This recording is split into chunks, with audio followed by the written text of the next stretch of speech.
What is up? My name is Richard Mulholland. I'm the founder and chief evangelist of Presentation Powerhouse Missing Link. Now, every week on this channel, I'm trying to answer a question for you around how to present better, how to be a more powerful public speaker. That light is flickering. Did you see that?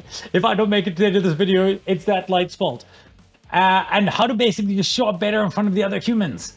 This week, we want to tackle the question that may seem specific to public speakers, but I don't think it is. And that question is very simply this: how do I write a great title for my talk? If you think this is not relevant to you, you are wrong. Stick around and I will explain just why.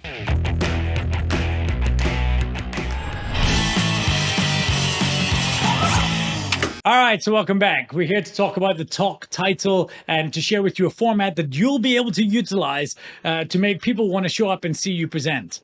Now, I said that this is relevant to public speakers, but to everybody else, and I stand by that. When you think about all those meeting requests you get, what will make you arrive at that meeting? It's what's written in that subject line. And I believe that this format and structure for creating a talk title is as relevant for you to get people to come to your meetings. And it's a very, very simple structure indeed. We cover a number of them on our Story to Stage program. If you want to, you can definitely go check that out. It's at storytostage.co, and you can go through and you can have a look. It's around our, professional speaking, mentorship, and all that detail. But for today, I just want to share with you one of the core ideas. And it's one concept that you can utilize whenever you're presenting. Now, if you are a public speaker, this is important because people don't buy your talk, they buy your talk title. I know that seems strange, but they've not seen you speak yet. They don't know what it is sometimes, especially if you're reaching out and doing cold outreach to people. So what is going to get them on the hook? Well, what's going to get them on the hook is the title of your talk. And as I said, there are various formats you can go with, but I wanted to give you one that would work just fine. Now, this is a mistake that I've made a lot in my career. I've come up with these great ideas for talks, like I've got this one TED Talk, a TEDx talk called A Catastrophe of Inaction. Who's searching for that? No, but I don't even know. I wouldn't even want to watch that talk. And in my head now, retroactively, because of my curse of knowledge, I know what it means. But I'm making it difficult. My audience, ironically, relative to the content of that talk, are burning too many cognitive calories trying to figure out what I mean in that talk. I want to make it easy for them. And the format I want to give them is very, very simple. There is a treasure and there is a dragon. There is what they want and there is what they're afraid of. And I've just got to give them a talk title that makes it very, very easy for them to get what they want without dying or getting killed by the other thing. That format is relatively simple, just 2 steps. Step number 1, how to get the treasure you seek. Step number 2, without succumbing to the dragon you dread. So, how to get the treasure you seek without succumbing to the dragon you dread. And that's it. How to get more sales in your business without kidding your salespeople. How to get more sales without ever having to do a cold call again. How to be a better public speaker, or how to deliver a more effective presentation without boring your audience to death.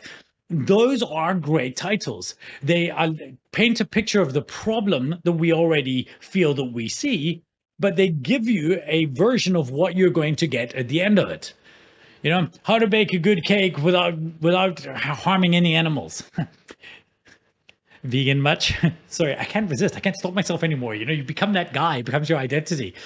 But that's what it's trying to be, and it's a very, very simple format. Now, when I use my normal PowerPoint presentations, even the older ones, even though they seem a little bit vague, they do follow this format. Here's an example of one.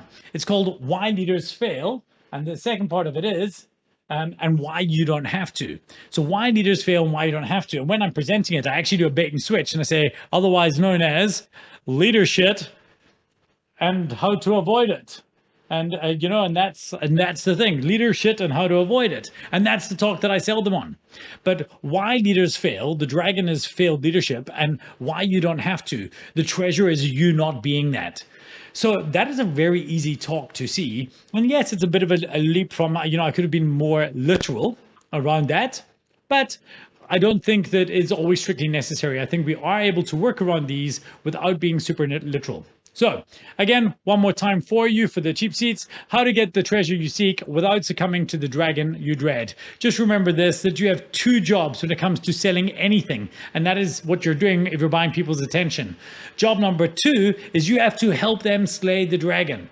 right? They've got to be able to defeat whatever it is that's there. But job number one, you have to help them see the dragon. You have to make sure that it matters to them.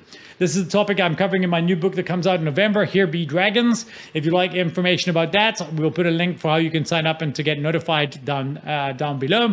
But for the most part, that is it. A very, very, very easy title that you can utilize in every presentation and meeting that you've got coming up for an hour. So until next time, thank you very, very much for your time and attention. I hope this has been helpful. If you have any questions you want answered around presenting or public speaking, feel free to link down below.